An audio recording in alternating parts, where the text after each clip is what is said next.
Hey, what's up, everybody? Thanks for coming and hanging out with for a special box to box here post the group stage of the World Cup. We're going to do a little recap and we're going to preview the knockout rounds. Joining me, of course, I'm Matt.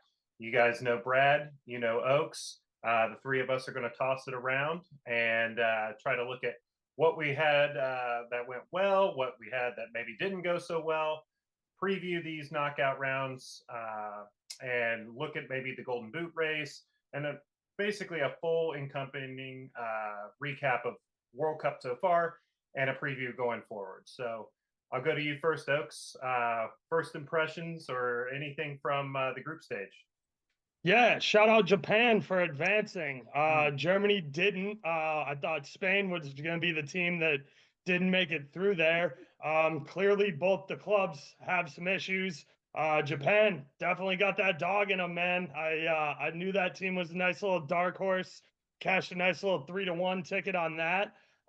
Shout out Lukaku for having more XG than about 10 teams in this fucking tournament, and he still didn't get the ball in the back of the net, which I love because we cashed a Bats top goal scorer for Belgium.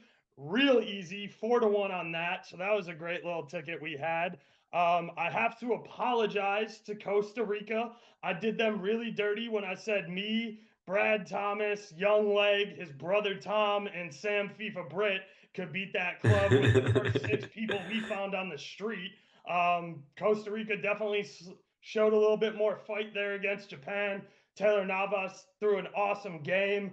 Obviously, they lost 4-2 versus Germany. I was just surprised to see him put two in the back of the net versus Germany. So that was a little bit impressive. I got Canada wrong. But if you watched Canada, you should have seen what I was talking about. This team's super exciting. They can play great football. They just didn't put it together for 90 minutes at a time. Going toe to toe with Belgium and losing 1-0 on a missed penalty kick is tough. It's tough to ask Davies to step up and take that. It's tough when the ref doesn't award another clear second penalty kick. It's a tough look when you say you're gonna come out and you're gonna fuck Croatia, and you do. You start off red fucking hot without Alfonso Davies putting in the fastest goal of the tournament, and then you proceed to let four in. So that was tough. They got eaten alive by Modric and company. Their midfield just wasn't good enough to hang with those guys. And I want to say they punted their last game, but not starting Jonathan David, not having the best tick. I thought Tajon Buchanan had a great tournament, deserves a lot more credit and recognition than he tends to get over here for MLS. Obviously, I'm a huge Alfonso Davies guy. He's a friggin' left back for Byron, playing left wing, left wing back for Canada. Kid's got a ton of speed, is great with the ball. You can see why Byron loves having him. He can play any position on the field. It's been a great tournament so far. There's been Yep. plenty of upsets. You know, it, we started to get more goals towards the end of group stages, which I always knew we were going to. As you saw, I thought the teams that played the later matches in group stages would play better, and they did because they had more training time. They got more tick together. It just makes for a more cohesive unit. It's really tough to go from playing club football with your teammates to getting on a plane to playing with guys you haven't played with in 6-8 months with a new manager, new style of play, everything like that. So the goals started to come. I knew that England match was going to get people a little too hype on goals, and it's like, oh yeah, we're going to hate Yeah. that England match. It's like, yo, I even had to remind myself. I'm like, yo, stop slamming goal scorers, dude. You told yourself goal scorers are at a premium. So look at Yeah. some shots on target market, and we adjusted. We did a little bit better. Yeah. Before I kick it to you, Brad, I think your final note on Canada, like, yeah, I was a little cold on them. You were a little hot on them. I think we were both right and wrong on that. Like, I underestimated their attack. Where I thought they would have trouble was in midfield and defense, which I didn't recognize that. I wasn't familiar with their game. You know, you definitely talked them up. I was impressed even though they didn't win any games, I was impressed with Canada in this tournament. They are elevated in my my eyes here. I think ultimately, yeah, if they're a young team that's going to use this as an experience for the next World Cup. So, Brad, your major takeaways from the group stage? Yeah, man. Just like Oak said, like I wrote a whole piece about goals are going to be hard to get. It's hot. These teams don't want to lose. But I swear to God, I'll tell you this. It's hard when you're knowing teams are quality goal scorers. It's hard to sit there and say that there's going to be no goals in the first half. You're going to want to bet over. It's just naturally when you have these two teams. So I say my biggest takeaway is like, seeing a lot of the dogs in these guys, like Japan, my God, or Senegal. Like everyone knew Senegal was a good team, but I think people kind of overvalued having Mane. Like Mane is huge, but they were a quality club before. I was so happy to get them to advance. That ticket was plus money. So I was like really stoked on that. And then I told a lot of people, even the naysayers of the United States, like that group was for the taking. The United States should be able to qualify at worst. Like England, you've seen it. They're still going to struggle to put things together, which always keeps you in games. Wales, we know about Wales. So like it was good for the United States. Any other major takeaways? I always like to tell people, when you bet these groups, you got to really pay attention to rotation. I'm glad that the books hung some plus money these last 2 days to close groups out, because I feel like a lot of people were able to get some of that money if they might have been down like in the tournament. Like I was down in the tournament starting 2 days ago, and we've crawled our way out of the hole. Like we've gone like 10 in the last 2 or something like that. So like it's really nice. And like people got to remember this stuff. Like when you look at like expected goals and stuff like that, like that works, but it's only works so much because tactics change. These guys are playing a ton of games in a short period of time. You have old dudes out there who are playing their last World Cup, 35 years old, who are playing games every 3 or 4 days, like training. Like this is hard on them in this heat. So like a lot of things that we were expecting didn't happen. But then again, like like sharp minds like you guys, you say it the whole time. We say it all the time. Like the stuff we say happens. It's just we got to be smart bettors, and like even like people watching, you guys got to be smart and knowing like there's not gonna be the Bundesliga, and we're gonna have like hit these 8 goal scorers in one game. So, but man, it's been a beautiful tournament. I would say like it's not without its drama, right? That's what the best thing about the World Cup. This is a celebration, but man, it's got its drama. Uruguay really ticked me off. I'm not really sure what their plan was. I don't think they had one. It was probably to score more than 0 goals in their first 2 games. Yeah, it was like tactically they were so bad. They were bad. They were very bad. God, man. So, but yeah, great World Cup. What did they have Fetty playing inside for? That made guy no sense. Outside. Just go watch any of his Madrid tape. Like, it made no sense. What are you doing asking him to defend and kind of hold your midfield and not push forward? Like, Fetty plays the best when he's got freedom. It took all their brilliance out. Like, they had no creative brilliance. Like, it's like, oh, you just think you're just going to service balls to Nunez from, like, distance. Like, that's not going to... Yeah. These guys are going to target Nunez. They know that's going to happen. Yeah. I don't have the mileage like numbers in front of me, but from watching those games and just my general impression is they didn't run as much as the other 3 teams in that group. I put South Korea probably ran twice as much as any other country in that group. And then, I just think they were outworked, and tactically they were underwhelming for sure. I mean, Suarez, he contributed to both of their goals. He's old. And he probably doesn't have 90 minutes left, but a lot of in Germany, same thing. Belgium, another thing where it's just like, big countries getting dumped out in the group stage. You have to ask some questions tactically and selection wise of the 11s they put out, because speaking of, go ahead. I don't want to cut you off, but no, go ahead, I want to talk to some Spain believers here. Y'all still real high on Spain after that group stage? Listen, let me answer this. When I talk about me Spain, and Brad got into it on Twitter, bro. And I give out my Spain future. I know what I'm getting out of Spain. Like it's never ever going to be comfortable. You never feel good about Spain. They could be up by 3 goals, 2 goals, and I know at any moment it could all come crashing down. I just thought I get here at plus 950. Like I can't not take that, I think Spain, they're tough because they've got such a young team.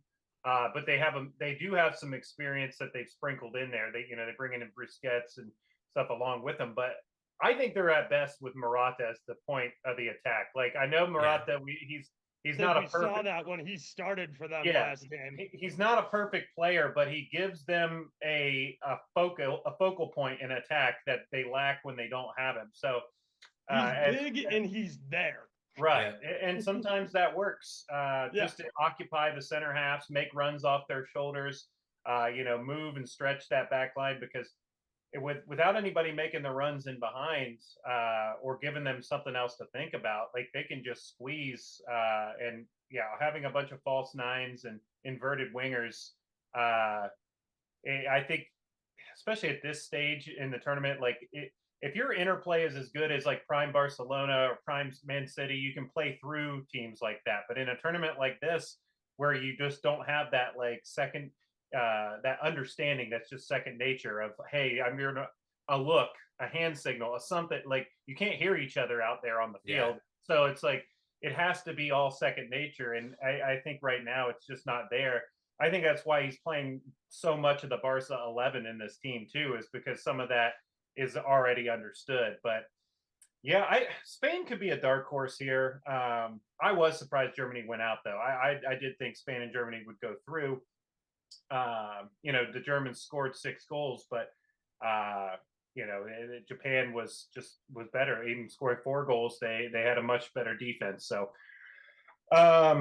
Denmark was another surprise. They kind of went out with a whimper, only 1 goal over 3 games. Mexico was disappointing. It's not a golden generation for Mexico, but they're better than Poland. I think they just didn't do enough for me, and I think you gotta score goals all the time. Yeah, you can't wait to the last game to score your goals. I'm sorry, Mexico. You weren't getting great service in.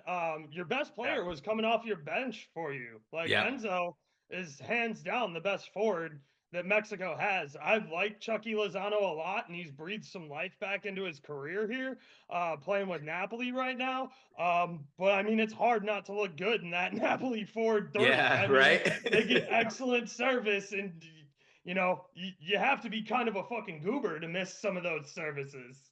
Yeah, this Napoli team, their first 11 is all over the World Cup, man. Like Frank Guisa just had an awesome game in midfield against Brazil. Zielinski scored for Poland. You've got Chucky, having good games for Mexico, and Koulibaly, or no, he's up with Chelsea now, but he was there anyway. So I mean, they're all over the place. This team is fun to watch. And I don't know. Do you want to go on to the group stages, or pass the group stage to the knockout rounds, or is there anything else from the group stages you guys want to talk about? I'm good to go to the knockout rounds. All right, Oaks, you got any final remarks before we move on? No, I'm good. All right, cool. So we're gonna go in order on these. Obviously, we're gonna put the bracket up and stuff, and we're gonna look at each match. We've got some screen grabs for you guys. These odds are to advance.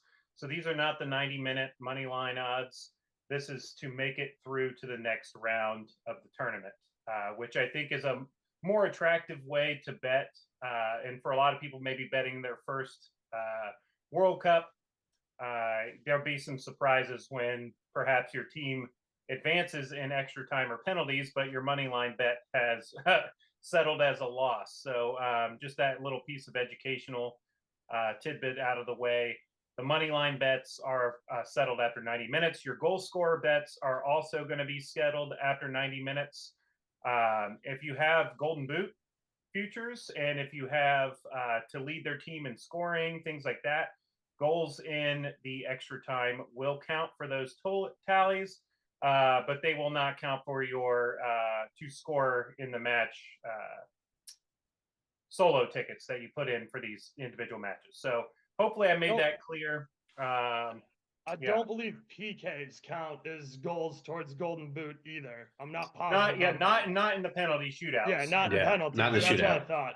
Yep, not in the shootout. So Let's start with the game that everybody's looking forward to in this country the most, the Netherlands and the USA. Real quick, I just want Go to ahead. address something in chat. Please.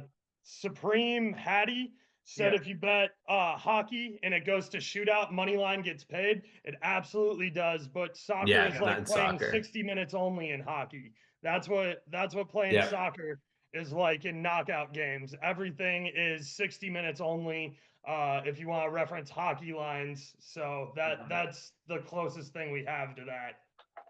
Yep. And so for this Netherlands USA match, no major fitness issues. There are some whispers that the Dutch team is dealing with the flu. Yep. How much stock you want to put into that is up to you. I'm going to assume that we get a fit and fired Dutch squad, and all of my handicapping for this match will be assuming Pulisic is healthy. I know he got the green light. He's good to play. He's good to go. I never really thought he would be, but we've been hearing pelvic contusion more times in this last Yeah, week. he got kicked in the dick. Right, yeah, they just Yeah. pelvic contusion. It sounds like what a good old JR would say after like a low blow in wrestling, like, oh, pelvic contusion. Like, but yeah, he's going to be all right. I think, the question that everybody has, that's invested in the U.S. is who are we going to play as the center forward? Do we move Tim Weah into a false 9, bring in Aronson? Is it going to be one of the other forwards? It's a huge question. I guess first thing I want to do is kick it to you guys and say, like, what would be your choice to be that center forward role, or how would you set up that front line? And then how are you attacking and betting this game? We'll go to you first, Oaks. Yeah, I mean, you kind of got to put Jesus Ferreira in. Like the fact that you gave him no tick in the first 3 matches is another huge knock on Greg Berhalter to me. You got to have a finisher. Pulisic can finish. He also is responsible for corners. He's responsible for service. That's a major disadvantage. The guy you have taking corners can't be your prime-time finisher because he needs to be able to pick somebody else out on a set piece and put their fucking head on a ball and get it in the back of the net. So yeah, I have a problem with that. And for me, the best guy is probably Ferreira. Your best guy is Ricardo Pepe. You left him at home, so Yeah, for some stupid reason. My God. Yeah, we're not gonna get into all that because I've done like 3 or 4 shows where I've ranted and raved about that.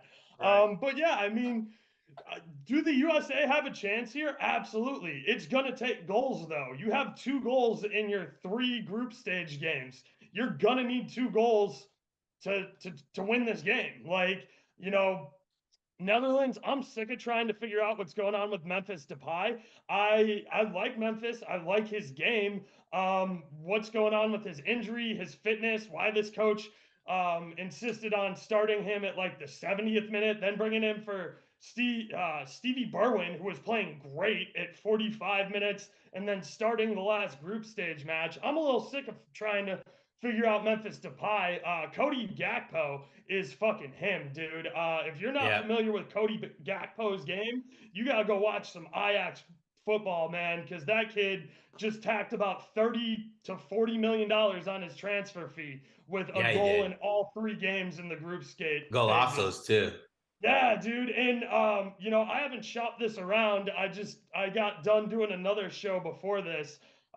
There's going to be a boost here by Flash Picks where you can get plus 100 on any goal scorer for the group stage game on DraftKings. Dude, Gakpo's plus 180. With that boost, you're giving me plus 280 on Gakpo to score. And if I swear to God, if I don't see Carter Vickers on this back line, that's a layup, dude. Like, if he's going at Zimmerman and the rest of this back line with no Carter Vickers, Gakpo's scoring.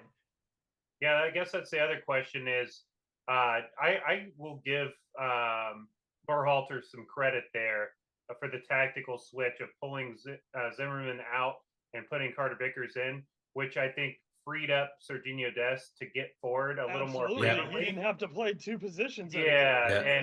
and because Carter Vickers, like Celtic, they always have about like 60% of the ball or better in Scotland, so he's used to like playing that higher position and covering the wing. And like Walker, honestly, like he didn't really cover himself in glory. He was the reason that Bale got his penalty, and you could tell teams were pressed all the other guys because they wanted him to try to make the pass in between the lines. You could in Which the he England couldn't game do. especially. Yeah. And he just does. Go ahead, Oaks. I tore him apart Yeah. for his performance in the first two games, deservedly so. Yeah. He played a crucial, major 15 minutes for us and looked great doing it. We're gonna. You know, I mean, we it'll obviously probably come switched on. tactics where we weren't relying on him to make outlet passes. We weren't looking for him to stretch the field. Just be big and clear the ball the fuck out of the box. He did that super well.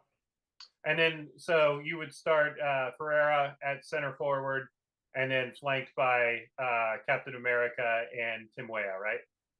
Yeah, and you know, I also have no problem playing like a Brendan Aronson is the 10 there. Brendan Aronson is good. You think we It's change formations? See, like that's the whole thing is like, what are we? I didn't like our formation early. I don't love what's going on. We got away from the stuff that got us here, that got us qualified here. We played a lot more 1-3-2-4 when we were getting here in qualifying and in Gold Cup. Now the roster was a lot different. You know, we had that, you know, back in Gold Cup days. I mean, we had Daryl DK, we had other guys that allowed us to do different things. Yeah, I mean, to me, that's the ideal formation. We're not. I don't think we switched to it though, but I think that's how we played our best football to get here. I think he matches the Dutch 4-3-3. And Yeah, I think that seems we have I do to. too. Got to man for man in midfield. Go ahead, Brad. Before I take I don't want to take any of your talk. Yeah, no, Go ahead. I'm with Oaks. I don't see why Ferreira's not playing. Like, I was shocked to see Haji Wright out there, and then Yeah, I'm the only person, but like it just feels like Haji Wright is not strong on the ball. He's not tough, and like in this game, we're not going to be pressing Netherlands. Like, no, we're going to need every player to be tough on the ball, every player to be strong. That's what Sargent brought. Like, I hate that we start Sargent, but like, you know what you get out of him. Yes. We know we get out of Wright, and it's something that I don't think is a winning formula. So like, I just don't understand what he's doing. And the fact that we haven't seen Reyna at all, 10 minutes, it just like makes me feel like, you know, Greg's going to do this his way. And what kind of sucks about it is so far Greg's way has got us where we need to be, and that's in the round of 16. You know, he's one of those coaches where he thinks his way is the only way, and unfortunately, we're gonna be the casualty of his own ego. It sucks to say something like that, but I feel like it's pretty true. No, I completely agree with you. It's you know, I've had a lot of problems with Greg before the World Cup. You know, they've only been magnified here, and you know, we don't want to shit on the USA, guys. Like, Brad's got his hair dyed. Like, we want to root for the USA. Like, the problem is like when you take an objective look at this team from a soccer analytics or, you know, from an objective perspective, this team can be better. They're playing better than the sum of their parts, and it frustrates us as soccer fans to watch it be held back because of a coach's arrogance. See, for me, I think I like what Greg's done. I'm kind of a little bit different. I'm semi indifferent to who plays the 9. Like, for me, I'd rather play Pulisic as the 9 and do a false 9, and get Aronson and Weah on the either side of him. But I understand that means him playing with his back to goal, which he's probably more dangerous. Taking guys on, dribbling, and trying to win those and create, because a lot of our guys they can't beat people off the dribble. But I think what the strength of our team is our midfield trio, and so systematically he's got to play this 4-3-3. In England, we kind of dropped into a 4-2-3-1.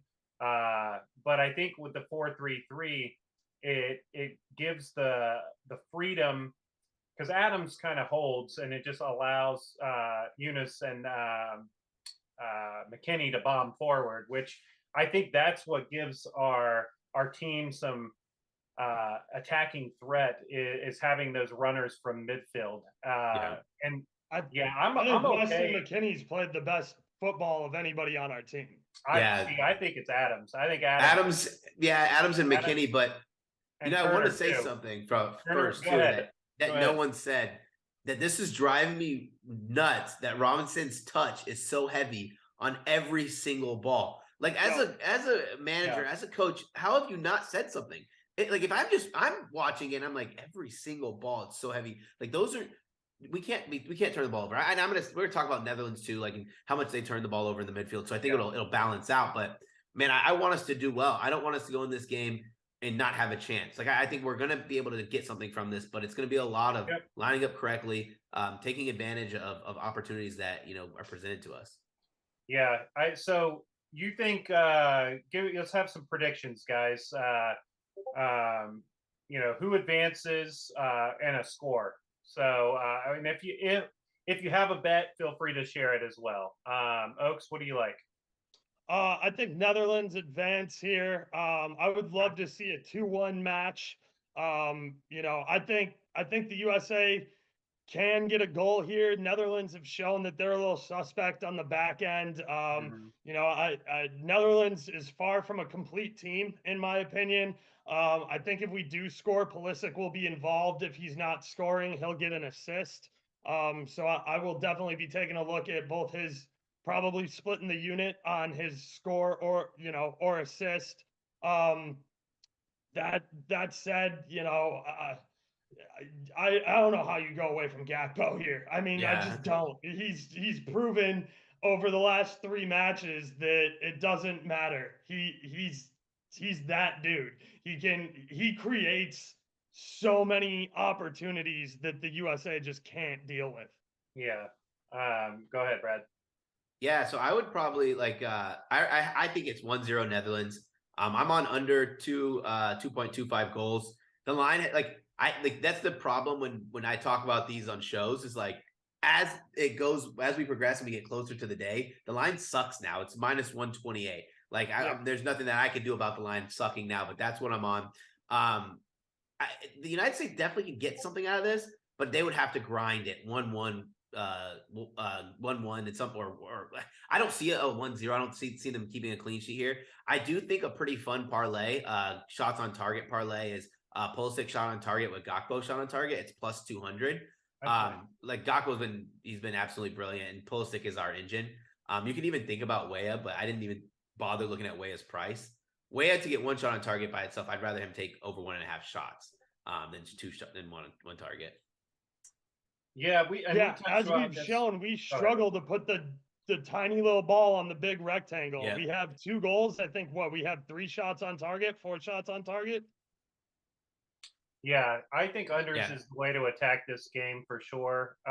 We talked about it a little bit last night in the football and basketball show where we talked soccer for a hot second at the end. But I think Van Dijk in the middle of that defense is going to sniff out anything that we can do.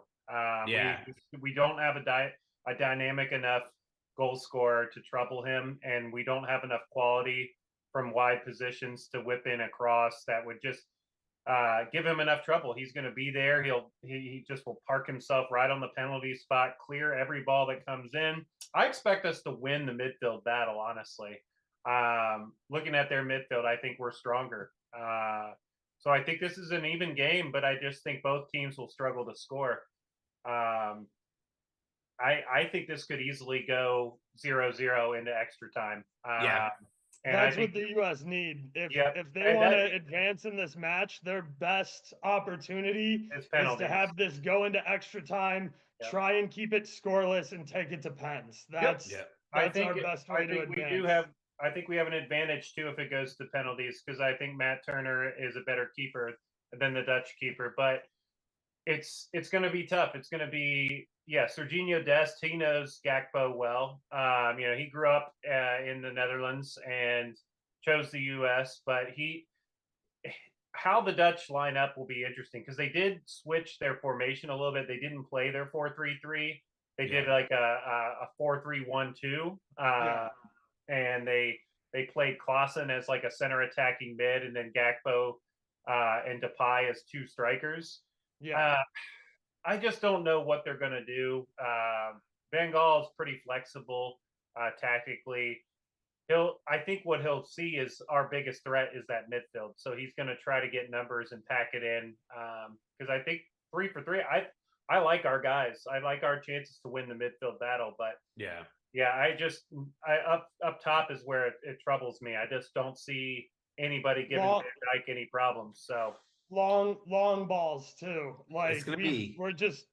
We struggle. I like McKinney a lot, but if somebody gets a run and they're already past our midfield and they get the ball in stride, it's gonna be tough sledding for that back line. I think I'll just put my free $25 bet that FanDuel gives me and DraftKings give me. I'll just pop it on the U.S. Hopefully we can get it done.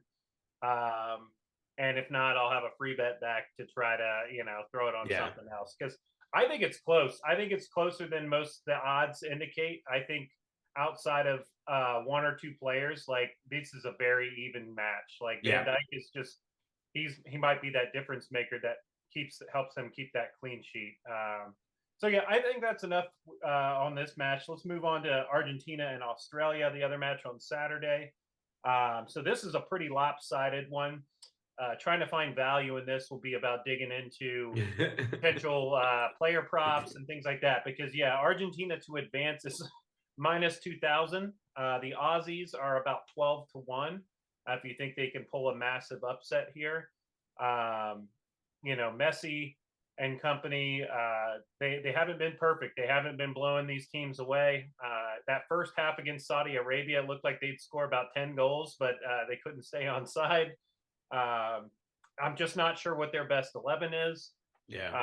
But I know that there's tons of quality in this team and they'll probably advance. But Brad, I'll kick it to you first on this one. Yeah, I'd probably, from a betting perspective, I'd probably be on over 1 goal in the first half. I really do like when they put Julian Alvarez out there instead of Martinez. And I was one of the people who was on Martinez as a legitimate option to win the Golden Boot, but they did not service him right. Like I thought it was like going to be service from Messi and Di Maria like all game, but it's not Inter, unfortunately. This is not the Messi that we've been seeing at PSG. This is probably one of the more aggressive Messis I've seen in a long time.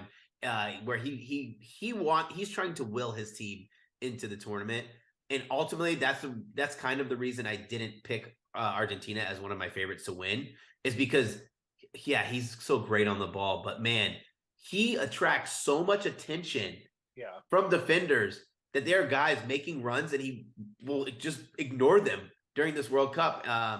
So like, I mean, I'm probably gonna be on Alvarez shots. I'm probably gonna be on first half over. I'm sure you can take Messi shots, but like, what do you think I'm going to bet? Was it 3.5? I think. Oh, it's moved to 4.5. 3.5, 4.5. Yeah, I'm not taking that when I could just take Alvarez and put him like 1 shot on target. Take two shots with 1 shot on target, give me plus money, and like call it a day. I like that. Yeah, and this Argentinian team, and before I kick it to you, Oaks, like Di Maria is still pretty dangerous out on the right, but he's so predictable. Everybody knows he wants to cut in on that left foot that they're just shading him more and more towards the end line, and it's hard for him to impact the games. But this Argentinian team, they, with all due respect to Alvarez, like it's a pretty big drop off from the last 10 years of Argentinian strikers, where you had Kun Agüero, Gonzalo Higuain, guys like that were just ballers that could put the ball in the net. Even Icardi, I think, would be a guy that could be an impact player here for this team. Not maybe not going to be 90 minutes, but kind of like how Suarez does, where you just get that experience up top, more of a physical guy. I'm surprised they don't have a traditional center forward really in this team, because I think it would help free up Messi to give him that backboard to play off of. A guy that can just wrestle with the center halves. He could play it into Messi could play it into his feet and do those beautiful interplays that he's capable of. But yeah, they're flawed, and no Mascherano at the back to kind of clean things up. So they can definitely be countered. Oaks, are you got any bets in this one, or any ways you're attacking it? Yeah, I mean, I would be very careful counting Australia out here. 100%. Argentina is very good. Australia should have surprised a lot of people. They played really good football. They got a lot of fight in them. I know a lot about Australian players just because they typically play on Friday, Saturday nights. I like to stay up real A-League. late, get drunk, and bet Australian Yeah. A-League. So it was no surprise to see my homie from Adelaide United, Goodwin, get a goal against France. Kid's got game, dude. He's plus 850 to score. He'll be like plus 300 for a shot on target. McGee played really well for them up top. I would look at his shot on target. The thing is, like, Argentina, for as many problems as they have finishing in front of the net, they do play really strong in the midfield. As we see, they completely shut down Poland. They got no shots on target. I think that is a little bit of combination of Argentina being really strong in the midfield, and Poland just packed it the fuck in and quit that game. Like, they at did. halftime, they're like, yo, gentlemen's agreement, don't run the fucking score up on us, and we'll just give you the ball back. And dude, I watched them kick the ball around midfield between 5 or 6 guys for like 18 fucking minutes. And like, I was getting really upset with the amount of people saying soccer's boring. That shit was boring as fuck. With neither of those teams putting their foot on the gas pedal, because they both handled their business. That was annoying, but like, it's part of the game, and I completely understand why Argentina did it. You don't want to get your guys hurt. And Poland was happy just not to take yellow cards so that they advanced. Like, it sucks, but it is part of the game. I think Australia puts up more of a fight here than people think. They have absolutely nothing to lose. Nobody had them coming out of group stages. I said on 2 Foot Talk Wednesday night, if you have an Australia to advance from group stage, tag me on Twitter at Burroaks at 2 Foot Talk. I will send you a free Burroaks shirt if you show me a winning slip with Australia to advance from groups, because I don't think anybody's holding one. Nobody. Yeah. So we gotta have some friends and down from Oz that played them for sure. Even my Australian friends didn't play it. None of them did. Dude, they don't even watch Australian A-League out there. Like, they love rugby. Like, dude, Australian A-League. Aussie rules is the most popular sport down there. So I maybe some value in the Aussie guys shot markets, because I'm sure they'll have opportunities to counter, but this will be one where it's probably 70-30 possession. Messi, is not going to get to plus money on his shots till you get like 4. So it'll be interesting. I mean, I'm sure Martinez will come in at center forward as well. But I'm not going to, you can't bet Argentina at these prices. No. If you want to get crazy with Australia and just take a flyer, put a 1/10 of a unit on them to try to win a whole unit type of a thing. Crazy things can happen. Australia plus 2.5 around even money. There's potential. Anything can happen. A red card, a penalty, something like that. Like, it's possible that luck breaks your way, and the beautiful equalizer of soccer. Cash a pretty one. So let's move on to the next knockout stage group. We've got France versus Poland. We just kind of talked a little bit about Poland and how conservative they were in their last group stage match. France, a whole host of changes. I think they changed like almost the whole 11. It was like 9 out of the 11, I think, were changed. Maybe even more than that. France, big favorite, minus 1,300 to get through to the next round. Poland, almost 8-1 if you want to take a shot on them. Oaks, how are you attacking France and Poland? Yeah, I mean, I definitely yelled about this on 2 Foot Talk Wednesday. I thought the France manager did a terrible job, um, managing the rotation there. My opinion is if you're giving your starters a rest day, you do what Brazil did. That means they're not playing. Yeah. If you're going to give your starters any tick, it's to start the game. You don't go down a goal and then at halftime look at your starters and go, oh shit, you need to come back in and try and win this game. Like that's not good for them. It's not good for their form.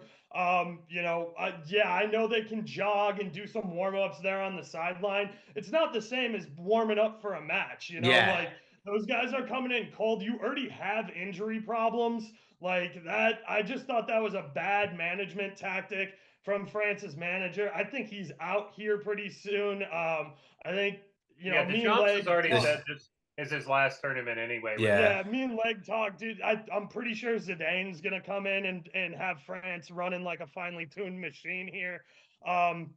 But the fact you can get Mbappe, I haven't even shot this number. First place I looked on DraftKings, you can get Mbappe minus 120. If you're getting Mbappe, I don't like taking goal scorers at minus money. You get a plus sign on Mbappe, I'm fucking hammering that shit.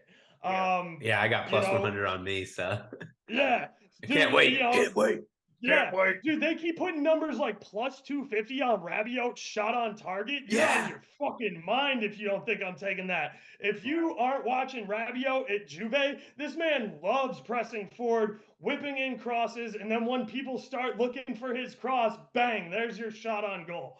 Rabiot is very, very good. Who presses forward from the midfield. His goal's probably even worth a sprinkle. Yeah. I think They Poland's hated him in France. They ran him out of PSG. They did. Uh, Ran him out of PSG. Well, Juve tried to run him out too, and then now all of a Right. sudden he's playing like a PS monster. PSG, dude, they're on. I don't know what they're on. They're on some whack shit. They run everybody out of that club. They ran Don Carlo Ancelotti out of there. Yeah. They ran fucking Zlatan out of there. Like PSG's on some weird shit. Yeah. But anyway, I also think this Poland keeper doesn't get enough credit for what he did, stopping a messy That's my penalty kick. guy. Is fucking Chesney. awesome. Forza Also, Juve. I Let's know go. you're a Juve fan, dude. This man has only allowed 16 goals in Serie A. All right, now Yes. think about that. I know Serie A gets a bad rep from about 10 years ago when nobody scored goals. They've been the highest scoring Yeah. fucking nation of the top 5 leagues the past 3 years. Like Serie A got buckets there now, so you really need to pay attention to Chesney. The fact that Louis plus 280 is straight up disrespectful because this France side is fucking leaky at the back, and all Yeah. you need is Lewandowski's big dumb ass to get on the end of one cross, and you can probably find his shots on target right around minus 120 where I got it against That's what Argentina, I got. and I'll hit that shit again. I don't care that he didn't get one last game. Like this is a do or die knockout game. Poland ain't gonna fold and take a 2-0 loss on this one. So Yeah.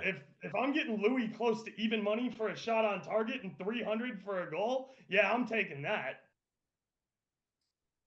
Yeah, Brad, you want to? Yeah. talk about anything? Oaks, man, you went in on this game, but Going listen, in. I think that there's a lot of interesting ways to play this, but this is a game where I will tell you this: if you're not taking props and you're taking straights, I'd probably look for. I mean, taking sides and totals, I'd probably look for plus money. Like I can't find myself wanting to lay plus 1.5 with Poland for minus 118. Like while I do think Poland don't lose by multiple goals, I couldn't do it. Or taking the over when you have a goalkeeper who's playing as hot as Chesney for minus 115. I'm going to be all over Mbappe to score. Like it's just a rite of passage. And now Mbappe knows that he's so close to this golden boot. Like that guy, like, listen, he's my favorite player. So I'm not saying this. I'm not saying this out of like being mean, but that guy's ego is bigger than any player in this world right now. The fact that he can win golden boot probably means more to him than France winning another World Cup. So anytime you can bet him to score a goal, it's something I like. But yeah, I don't have too much for this game. I do think France advanced. I'm just not in love with this Polish attack. But like Oak said, like you're getting like minus 120 for Louis to get a shot on target. Like, why would you not take it? Right. Like he's Poland's top scorer ever. They came out after he missed the PK. They told everybody they're like, no, Louis still that motherfucker. Like Yeah. he's from the spot. Yeah, he's struggled with his PKs a bit, but like who else we riding with? Yeah, he is it. He's it. I guess the only to be the contrary, like, play the other side, I guess, for you guys is they're terrible. Like Poland They're is- bad. They're bad. so Like, bad. they're not They gonna are. create, They're not good. Not they're not creating gonna anything. create chances. So like it's like this is something there. He may have like less than 20 touches in the whole game. Like it's gonna be one of those things that it's tough. Like, yeah, his just to get a shot, not a shot on target. Are you guys talking shot or shot on target? Shot on target. Shot on Dude, target. to get one shot, it's Woo. gonna be like minus 300. Yeah, Yeah. it's tough. Like I would almost wait until a half hour into the match and then take it, because I expect France to start on top and Poland to try to absorb and try to hit on the counter. And then you may be able to jump in live and get a nice juicy plus odds prop there, because if you watch Poland, man, they don't have the ball, and they just don't have Yeah. enough. They have nobody to carry the ball. I think this team's struggling a lot without Yeah. Buska. They've got to string 4 or 5 passes together. Lewandowski's 30 yards from the closest player next to him half the time, and France is going to have 2 guys on him everywhere he goes. It's just a tough one, but yeah, if Poland can keep this 0-0 into the second half, and it's an hour in, they're going to start getting a little more aggressive to try to get forward, I think, and maybe then you get your chance late. But like this Poland team's lucky to have made it to this stage. Szczesny just has had an outstanding tournament. That's what's kept them in this so far, and because I think as much as clinical as he is in front of goal, I just feel like the France team has enough to prevent this Polish team from creating enough chances for them. I think they'll finish with one or 2 shots on goal, and maybe you hope Lewandowski is one of your guys. The France team, for me, like I think they can score a couple goals here. I just don't think Poland will be able to get out of their end. I think it's going to be 80 minutes of defending deep in their half. Griezmann assist, maybe a Dembele assist. Those are under plus 200. Giroud, a good look to score when a team's sitting back deep. Mbappe assist too. He's not afraid to whip one in. I think Giroud's physical presence in there is going to be needed, and he'll be the target man for a lot of these crosses, because Poland will sit. Oh, for sure. They'll sit deep with 10 men behind the ball. Yeah, they are. And it's going to be crosses. So Giroud, maybe look at a prop for his header, scorer as a header. I think that's a decent look. Or even a shot on target from a header. If you can find that prop, that's juicy. I didn't know that one was out there, but I like it. Yeah, you can find that sometimes on FanDuel. PointsBet will have that sometimes. Nice. Yeah, PointsBet, I know little- they've got a nice menu of props for these games. Yeah, a nice little angle I worked up is I call this the emotional hedge. Is PointsBet has to hit the woodwork. So Wow. like when dude, I had Fetty to hit the woodwork at 18-1. Just because I watch a lot of Fetty and I know how he loves to jack for chicks outside the box. And then like that's a nice little emotional hedge for you too. Like when I take Christian Pulisic to score or assist, I'm gonna put like $2-3 on that to hit the woodwork prop just in case he pings it off the crossbar again. Like it's a nice little emotional hedge, especially if you're finding value in a shot on target. Like how heartbroken are you every time you have somebody to hit shot on target and they hit the woodwork? Well, yeah, you're just like great. $2, you can buy yourself a little insurance on that. Yeah, I think for me, like I will probably play some of these props, but I think if you're looking for a good, just like straight bet, I think France win inside of the 90 minutes, which I mean, that's not revolutionary or anything, but It's minus think- 315. yeah, I think you have to play them to win to nil. I think winning them to win to nil is the way to attack it. Yeah. And if you get beat that, because a Poland goal right now, let's see, the away team to score is, I'm just pulling this up real quick to make sure I have it. Yo, just Go ahead. Pulisic to have a headed shot on target at plus 480, not a good bet. Sorry, it's a nice price. Problem is, Pulisic isn't going to hit headers. He's the guy whipping in corners. So he did have the the guy one you want to look shot for on headers target. is who he's serving it to. Yeah. Pulisic is also taking set pieces from free kicks. Like, Yeah. it's really, really tough for him to hit a headed shot because he's the guy putting in the service. Put in the one. So yeah, for these like France in the France and Poland match, Poland to just score a goal is plus 122. So I would play France to win to nil, or you could just play the clean sheet. There's a couple different ways it's worded depending on your book. But yeah, I would say France 330 on the money line, paired with to win, like the under or the win to nil. You should be around that minus 120, 125 mark. I think that's a playable bet if you're looking for kind of a straight bet in this thing. I don't hate Mbappe to score and France to win in 90 minutes either. Yep. Yeah, that's I like that. That's a good one.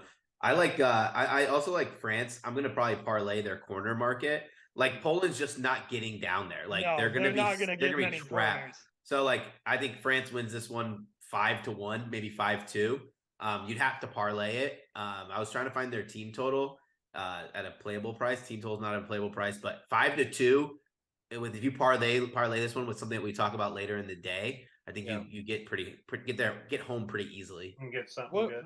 What are they on the corner spread? Like -2, -3? -2.5 and -3.5. Yeah, I think that's pretty good. I think if you're getting like -150 on the -2.5 corner spread, parlaying that with something I was looking at trying to find out Chesney, who he can make great saves, push it around a lot. He parries the ball out a lot. Yeah, that's a good look, Brad. I like that. Yeah. Well, let's jump on to the next one: England and Senegal. England to advance are -550. Senegal are almost plus $4. So England, obviously, a pretty big favorite here to move through. Not quite as big as Argentina and France. How are you guys attacking this one? I think Oaks, you go first on this one. No, Brad goes first. Okay, I'm sorry. I lost track. Go ahead, Brad. This one was a tough one for me because I think that Senegal are going to be able to kind of keep this England team at bay, right? Like a lot of people think about the African nations and they forget how sound they are defensively, right? Yep. So in this one, I wish I got under 2.5 goals, but I didn't. Yeah. So there's no play that I love, but I would think about trying to find Senegal plus a half for the first half. And another thing, like when you look at teams like England, you're gonna see like teams like England, teams like Brazil, the teams who I think play with strong clinical football instead of going balls to the wall like some of these teams like Argentina. They are the teams that don't mind weighing on you for 90 minutes and getting the goal when it comes, being smart about it, which basically means you see a lot of 0-0 first halves. Senegal so far also have shown that they can keep up with the big boys. They're not afraid to push forward. Like, I don't care what anybody says. That Netherlands game, Netherlands should have never scored 2 goals. Netherlands should have never even got a result out of that game. That was Senegal's game the entire time. And so like that's what gives me a little confidence to play this here. I wouldn't necessarily take an England team total corner just because the second England does score 1, Senegal is going to have to change up their tactics a little bit. And that's when it starts to get a little dangerous. But I mean, like, look at the games they played. They did well against a really good Ecuador team. They held their own against Netherlands in a game they probably should have. Can we give a shout out to Valencia for being an absolute fucking warrior and coming back for that third game after getting stretchered off? Because that was fucking legendary. Yeah, no, that was for the golden boot right now. Obviously, you can't add to his tally, but 3 goals from the group stage. I mean, that's great for a team like Ecuador. Let's hope that that 3 goals doesn't hold up. That would be freaking wild. But Well, okay, yeah, go ahead. This kind of makes me like come to question like, how are we not putting Foden out there? I mean, like, Yo, oh my God, he's one of the because most Southgate informed is just players. as bad as Greg, dude. Yeah, it's tough. Tactically, it's kind of tough because I'm not sure if he knows what his best 11 is, and I don't know if he knows because England can play in 2 ways. They can play as the team that's going to boss the game and take it to you, or they can play as the team that, hey, we're going to sit back and we're going to try to counter. And I could see the argument for Foden being in both teams, but the problem is Foden's better off the left, just like Rashford's better off the left, just like Grealish is better off the left, and just like he brought like just 4 like guys Sterling. Sterling off the left. Yeah, exactly. 4 of his players are better off the left. His only like natural player on the right side is Saka, and I think Saka has done enough to keep his place. But he had he a obviously tough wanted to game rotate against the USA. Yeah, we'll see what happens. I mean, obviously Kane's undroppable. But yeah, I think most people think Rashford's now undroppable now that he, scored 3 goals in the group stage. But Shout Rashford out is to our guy who tuned in from Brazil. We appreciate you, fam. Yes, love it. Yeah, I mean, so wait to see your props, obviously, before locking anything in. But before I kick it to you, Oaks, this Senegalese team, even without Sane, Mane, excuse me, the Mane Sane thing. Too many Bayern matches. A lot of these guys play in the Premier League. They're not going to be sitting here standing off. They all strike. They know these guys. They know how they play. They know their game. There's going to be club teammates here. Koulibaly, Mendy, Ganagay. Let's see, going through SARS in the 2nd division, but a lot of these guys Premier League last year. they're pretty familiar with these guys. I don't think there's going to be this standoff kind of approach, but go ahead, Oaks. No, you just touched on it. It's, you can't sleep on Senegal. They got, I mean, even a casual soccer fan should recognize Mendy, Koulibaly, Sarr. I mean, they got ballers on Senegal, and I feel like everybody slept on the AFCON teams this year. They had themselves a great tournament. I loved the fight I saw out of Ghana. The fact that Nigeria didn't even make it here and is a great club with a ton of talent. Like running through Akon Cup is not easy. It's a very tough prospect. So yeah, I mean, like Mendy's no fucking slouch between the pipes. He's gonna defend well. I mean, fuck, he sees half of these guys from England every fucking week. He plays for Chelsea, for Christ's sakes. Koulibaly has proven to you that not only can he defend super well, he's got to finish. And this Senegal team is tough, and Southgate. I find it really hard for him to go away from the tactics that got him into the finals in Euro, and that's to sit back, park the bus, counter, and win games 1-0. And I think that's what you're going to see a lot out of England here. And it's it's great when it works, but you have one bad mental lapse, and fuck, now you're fighting for your life to get a 1-1 draw. I expect Senegal. You think Senegal will have the ball and England will be a counterattacking side? I think it's the other way around. See, I don't know. I don't know what England does. There's too many. That's the question mark of Southgate. That's the Southgate question mark.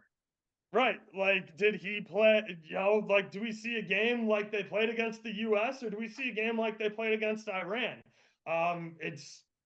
It's very, especially now that we get into knockout rounds, it'll be very interesting to see what Southgate does with his tactics. This is a game that I'm not super excited to play. I'm never super excited to play England. Anything with England. I think there's a lot of money to be made on Senegal props here. Yeah, like Senegal's a team, like they are not going to sit in a low block. Like that's just not how they play football. And that's why I think like we know there are going to be some upsets in this round of 16. That's when you have to find the teams who do two things well. They either stick to their tactics really well, or their tactics are inverse of what another team wants to do. And I have one that I think is an upset that I think it's the last game that we're going to talk about, one of the last 3 games. But like, there's going to be an upset, and I think this one is ripe for the taking. Ooh, bold. Yeah, I think England will handle Senegal pretty comfortably. I think they'll win by 2 or 3 goals, but obviously as long as it's in the second half. As long as it's all in the second half. All in the second half, yeah. Because I'm gonna be on Senegal plus a half. I mean, plus, if they hang it first half, if they hang it plus money, like I'm gonna take it. When is Harry Kane gonna score in this? Is he going to score? Like, he's plus 150 now. But he's playing. When are they going to award him a penalty kick? He's playing so deep too. Like, it doesn't make sense. Like, I don't understand, man. He's playing as a false 9 almost. Like, I can't understand Southgate's tactics. Like betting on England for me, I literally bet them once this tournament, and that was their last game to win 2-0. Because I don't want to have to deal with the landmines this man puts out there. Yeah, I guess the lineup will dictate a lot. Will tell us kind of what kind of game that we can hope to predict, and maybe find some value in some of the props. Because nobody really knows. We can't sit here and say honestly we know what kind of team he's going to put out. So we'll have to revisit it on Sunday, I guess. Keep an eye on our channels. We'll put plays out. But yeah, let's kick it over to the next one. We're going to Monday now. Japan versus Croatia. This is the first time we're getting a game where it's pretty close to a coin flip. Although Croatia is a favorite, these are the most narrow odds of the entire knockout round here. This is, I guess, the handicappers are saying, or the odds makers are saying, this is the closest match of this round. So to make it through, Croatia are minus 190. Japan is plus 156. Oaks, I think you're first on this one. Yeah, I mean, Croatia is a very quality team. Their midfield monsters live there. Modric is just completely defying father time and continues to be one of the best footballers on the face of planet Earth. You know, they're very good. We obviously saw them finish. You know, it might have been a mistake for the Canadian head coach to come out and say, yo, we're going to fuck Croatia. Obviously, that didn't work out for him. You don't want to see this Croatian team with a fire sparked under them. They are dangerous. My biggest problem with Croatia was always that they don't finish super well, and there's not a lot of goals there. So they're going to have to grind games out 1-0, you know, get it into extra time. That's where they're going to succeed. Japan is very good. You guys know that I gassed up this Japan team well before this World Cup. I took them to advance out of groups. So Japan's right where I thought they'd be. I didn't think they'd finish at top of the group, I'll tell you that, but they certainly did. So yeah, you gotta watch out for the Blue Samurais here. I see this as a low-scoring game. I don't hate the idea of both teams to score. I think Kubo is always worth a look. You know, Croatia, there's been a lot of I know they didn't get awarded the penalty, and there's been a lot of talk about who would take penalties. The answer is Modric. It's always going to be Modric. It's always been Modric. Modric is the guy for this Croatian side. So, yeah, that'll be a nice look if you want to maybe parlay Croatia to get a penalty with a Modric goal. Like, that's always a nice little sneaky way to add some value there. Modric puts in great service for other guys to finish. Perisic obviously put in 2 nice assists on that Canada game. So yeah, I think this is going to be a tight one. This could end 1-1 in 90 minutes and go to extras. This game could go to PKs. It's going to be a hell of a great match. You know, I might have to see lineups on this one. Japan did some stuff I really didn't like in that game against Costa Rica that probably cost them the match.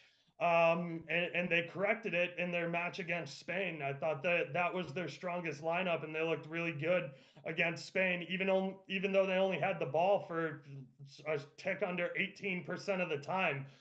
Japan created like some of the least amount of XG in this tournament and still managed to advance. Like Japan defends really well. They got a bunch of dogs on that team, and they're not going fucking anywhere. Yeah, I'll jump in here. I think this is like a bad matchup for Japan in terms of tactics. Like, man, I feel bad like that this is the draw they get after winning the group. Because like when you see a game like Spain, even though Spain rotated, but I'm not going to discredit that win. When you see a game like Germany, they want teams to press them. They want teams off of them because they're gonna use their speed. They're gonna use like I'm gonna use the point clinical different ways. They're clinical on the break, and that's where they want you because they have players who can finish balls. Oh, beautiful! But Croatia, I don't think Croatia's gonna even care to get into this pissing contest of how much they're gonna press. They're not gonna do it. So yeah, I like under here. But like this is another game that I'll probably just pass ultimately. Like there's a lot of round of 16 games. I know there's 8 games, guys, but that doesn't mean we have to bet every single one of them because this will probably be a pass for me. But I lean under here. I think bet you right now you got a bet on this game come Monday morning at 9:30 in the morning. I'm gonna have a bet on every single game. That's a minus 5,000 right there. I think I've only sat out like do 3 as I games. say, not as I do. Fam. Yeah, I'm trying to teach you how to be profitable. That doesn't mean wake up hungover on Monday and start firing shots off like me. Yeah, we're gonna have a big NFL Sunday. Matt knows me too well. Wake up Monday morning and be like, oh, let's get after it, man. Yeah. Wait your lineups out. Like I'm gonna find something. Yeah, no, you're totally right. All right, what do you think about this game, Matt? Dude, I think it's worth to play Japan to go through. I think it is worth it at plus money. Don't try to take the 90 minutes. Don't take it. Just take them and maybe get through here at plus money. I think this game is close. Croatia, yes, they've got world class players in that midfield there. That's where this game has an edge. But up top, like Japan can frustrate. I expect them to out hustle Croatia, frustrate them. It wouldn't surprise me at all if this is 1-1, goes all the way to penalties or something like that. But like, I'm happy to take a little shot on Japan here. This is a low key great cards game too. If you get a ref that's amenable to that, a spicy have ref. To take a peek at the refs. I think this game's close. It wouldn't surprise me either way if either team goes through. So I'm happy to take a shot here on Japan because Croatia. I mean, eventually they're going to hit the wall. We don't know where that wall is. We kind of hinted at it pre-tournament. But yeah, they know they have the know-how to get through these games, so that's why they're favored. I'm not sure, like they're old. They are. They're very old. Yeah, if this game gets played, 100 times, I think that Japan wins a lot more of them than we actually think. So I'm okay going with Japan and some plus money here. And then maybe attack props once they come out, like whoever's going to be leading the line for Japan, maybe take them as a goal scorer. Kamada, shot on target, always a decent look. He played a little more advanced in the last game. Yeah, he did. So, I mean, it's just different looks that I know PointsBet and some other books will allow you to play like player shots from outside the box. Like all 3 of those Croatian guys, like Modric and Brozovic and who's the Chelsea kid? Drawing a blank on his name. Anyway, the Chelsea Croatian midfielder. I don't know why. Kovacic. Yeah, Kovacic. Thank you. All 3 of those guys aren't afraid to let it rip from distance. So, let's move on. Later that day, later Monday. This is Monday afternoon. Brazil versus South Korea. This is an interesting one too. To advance, Brazil obviously a massive favorite, minus 1,200. South Korea plus 740. Before I kick it to you, Brad, on this, I got to say, very impressed with South Korea and their running, and they are tireless. They will continue to press and run. Brazil, obviously, more technically gifted side, and they made a lot of changes. Their team today that they put out was still good enough to win that game by 3 or 4 goals. They just weren't very clinical in front of goal. Brazil will be the heavy favorite, of course, but I don't know. Are you attacking this thing? Are you going to go with a surprise by chance, or you think? No, I think Brazil win this one here. Like Brazil, I have like this game today didn't matter, and they still should have won. This is a game that the markets aren't out yet, but they will be out. This is a game where you're 100%. I'm urging you guys attack corners. Trust me, because South Korea, they're gonna get there. They're gonna get on the outside. They have Song. They love to get on the outside with Song. Let him orchestrate. And then Brazil, that's just what they do. They're just so tactical and clinical as they march down the field and they press you and kind of put you in that pass cycle where they're just passing it. And then, oh, there's the ball on the outside. Oh, and the ball's coming in the middle. Now you have so much to think about with this team. But for me, I don't have a bet in this game. But I'm not sprinkling South Korea +7. Was it 740 to advance? I think. Yeah. But man, how about their run? Maybe Brazil team total, but there's just like so many question marks about this team. Like, is Neymar gonna play? Is Sandro gonna play? Like Danilo's out. Who's gonna be at the left back position? Yeah. Because Sandro went down and then Tejas went down. Yeah. You sure as shit don't want to be playing out Danny at right back again. Like, no, oh my god, Militao out to the right wing, or right fullback spot, and this is a tough one, betting one. Like, I mean, you're gonna find if Rafinha's starting, like take his over 1.5 shots on target because that's like 99% chance that hits. But like you need to see how they line up. There's just a lot of question marks for me. But one thing we're gonna say about this game is South Korea is a perfect draw for a game for us as fans of the sport because they're not going to be scared. They're going to be fearless in this game and they're going to attack them like they attacked Ghana, like they attacked Portugal. I mean, like those were fun games to watch. Did anybody, and then I'll ask Oates the same question. Did anybody from Brazil's changed team do enough for you that you want to see them play on Monday? Or was nobody impressive enough that you think they'll probably go back to the original? I don't think it's a secret. I fucking hate Richarlison and don't want to see him on the pitch. That should be Anthony's spot or Gabriel Jesus' spot. I don't care. I fucking hate Richarlison. He cost him a goal by dick riding Vinny in that first match and getting out of position. He didn't take the guy's body, which was the only way to relieve the pressure. And then he completely vacated. Yeah, he did. That was terrible. And Vinny's staring at where he's supposed to be, trying to cut that ball back for an easy first half goal. And it's no secret. Richarlison's had beef with Vinny, and I don't like him. I don't think he's that talented, and Vinny is an absolute monster. Anybody who's guarding Vinny, take them to get booked, because that's the only way you stop that man. He's way too fast. Yeah, and he's super strong. Got to get those names right, because you look at the Korean back line. It's all Kim, something Kim, right? And then Chung in the middle.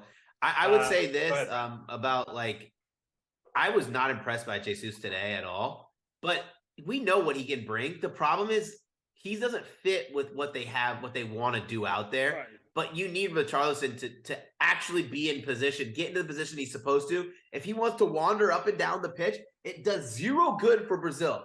Because also fucking hustle and get your ass back on sides, dude. That shit pissed me off. The walking back, like he's just not like we got to give him credit. Not give him credit. We got to give him a break. He's not good, used to being on a good team, right? Like his life on Everton, he was okay with slacking off, like because their games didn't matter.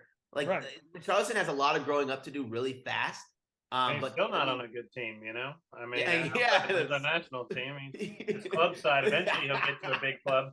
I knew you were ready for that. Maybe Barcelona will come by him and get him his dream move eventually. But yeah, I think Brazil, they have the same problem as kind of England have, where it's like they have so many talented guys that are naturally left wingers that it's like trying to figure out how to fit them all on the pitch.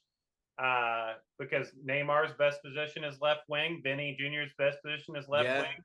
Neymar plays really good centrally, especially for Well, Brazil. sure, he can and probably should. Martinelli, I thought, was the best player in He looks Brazil good today. He Yeah, looked he looked really really good. good.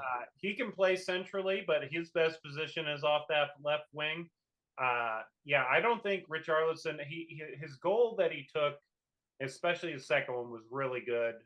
Got to give him credit for taking those chances. But yeah, Well, go ahead. Do you prefer Anthony to get more on the right, or are you totally down with Rafinha to be out there? You know, on that right hand side, it just depends. You know, I think Rafinha gives you a lot more in terms of press, and you know, you could bring in Anthony later, and he can kind of add some quality to a defense that may be like a low block that is there, you know, maybe having some trouble breaking down. I think Rafinha to start because he complements the more kind of creative guys on the left hand side. You're not going to really play a lot down the right hand side when you've got Vinny and Neymar and all these guys that want the ball in there. Your attack's going to be funneled through there. So I want a guy that's going to be running hard on the other side. It's a tough like puzzle piece because there's no right or wrong answer. But yeah, I think Anthony is a good player. He might be even a better player than Rafinha, but I just think figuring that out, like what's that secret sauce that's going to make it click? Because Gabby Jesus hasn't really looked great in that central role. Richarlison, he's been all right, but like, underwhelming. Rodrigo, you got Rodrigo. Oh, and even Rodrigo though, like, gosh, he didn't really have a good game today. Like, and this was his game to like kind of make his. Yeah, I was expecting someone to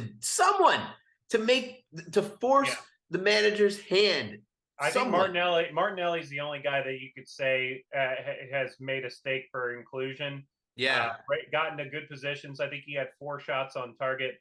Was unlucky to not get one of them to hit the back of the net, I think. But yeah, Rodrigo plays great as a sub too, so I don't mind not starting him. Rodrigo plays some of his best minutes coming off the bench. I mean, just look at him at Madrid. Look at him in those UCL. Look at him in those UCL knockouts. I mean, that guy's a monster, and when you need a spark, that's who you go to. Him and Anthony are the two names I'm calling first if I need a spark from Brazil. That said, if you don't think I'm going after Vinny props again, you're crazy. My man's has had some great looks at net. You know, Matt will tell me that he didn't finish them super clinically. That's fine. Eventually, he always does. That's the thing. And then I also had somebody mention to me when I said the fact that Vinny's plus 475 for an assist is absolutely absurd. I had somebody chirp back at me and go, Vinny's never had an assist for the national team. Kid's 21 years old. Of course he doesn't have a fucking assist for that was a great call. I was on that because of you. He got no tick and is 21 years old. Like, if you watched Vinny, he had 20 goals, 20 assists last year. Like, yeah, I can tell with my eyes that he's doing a lot more than what the score sheet says for the national team, bro. Yeah, it'll be interesting. I think Brazil, the temptation will be for them to, you know, take it and say, hey, they'll smack Korea around. But I think Korea will be tough. I think they'll give them a hell of a game. And I think Brazil will have to win a really close one. Like, if it's 2-1 Brazil, it wouldn't surprise me at all. I would be pretty surprised to see Korea get a goal. Get a goal? You think it'll be Brazil to win to 0? Yeah. Okay. Like I think this is a game where you could play both teams to score no. It's 164, but like throw in a parlay piece somewhere. Take it with under 2.5. I see Brazil probably winning this game 2-0. Yeah. Let's see. Same game parlay. I kind of think I think Korea is going to be plucky in this one. I think they'll get a goal here. So I might just have to play a Korea team total over 1. That might be something I lock in because Brazil showed me that. There's a chance. There's a chance anyway. And what kind of odds is this? I got Bus Prospector Sam's balls in the chat. I haven't seen him. I haven't talked to him in a while. You're talking about Son, aka Casper the Friendly Ghost. Man's been absolutely non-existent out there. Yeah, he had some tick today. He got a nice Got an little assist. assist.